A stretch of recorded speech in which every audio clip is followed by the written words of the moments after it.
Lieutenant Commander Bellina, you're recognized for 5 minutes for a statement, please.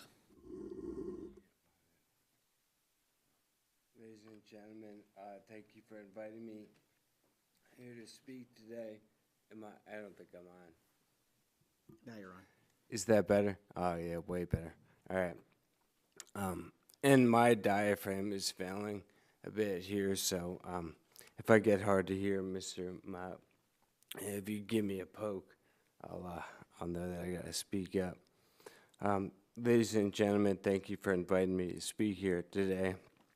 I also want to extend a heartfelt thank you to my representative, Congressman Brian Fitzpatrick. He's been a tireless advocate, not only for the ALS community, but for all terminally ill Americans.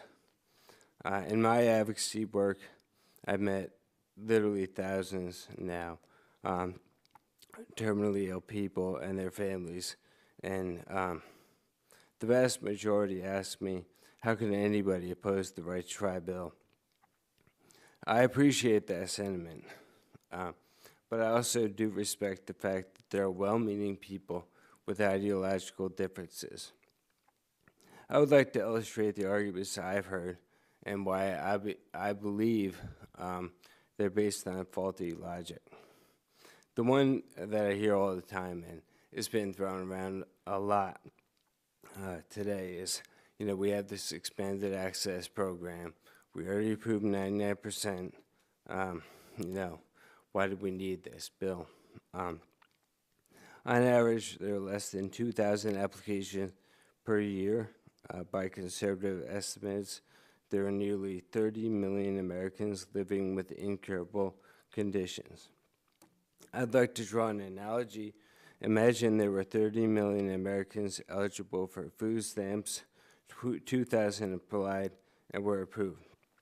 The other 29,998,000 never completed the application, and they starved to death. Would we be congratulating ourselves on that kind of stat?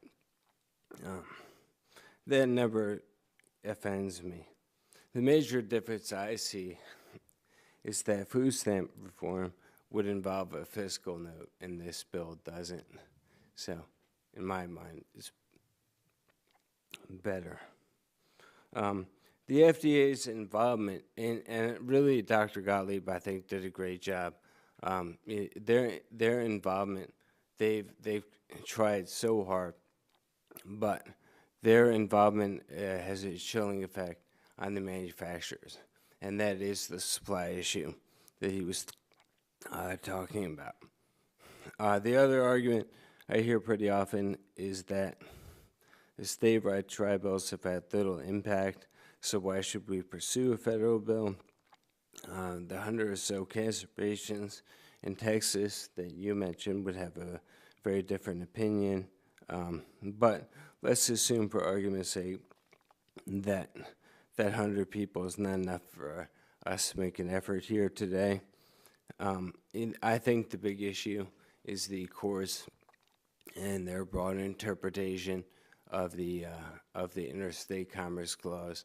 Most pharmaceutical companies are trying to sell a drug in more than one state, so we need a federal law to protect them in that case. I'm sympathetic. You're going to hear from Mr. Muck here in a minute and other pharmaceutical executives. I know this makes, it makes their job harder when, you have patient communities and social media calling them out, why aren't you giving the drug to this person or that? I would say the issue is that, they have to have the courage and tell the community what they think is right and wrong. And sometimes the answer is no. And I do appreciate that, but we can't let the FDA be the bad guy. And I'll sum up by saying, I know it's probably too late for me. I made my peace with that.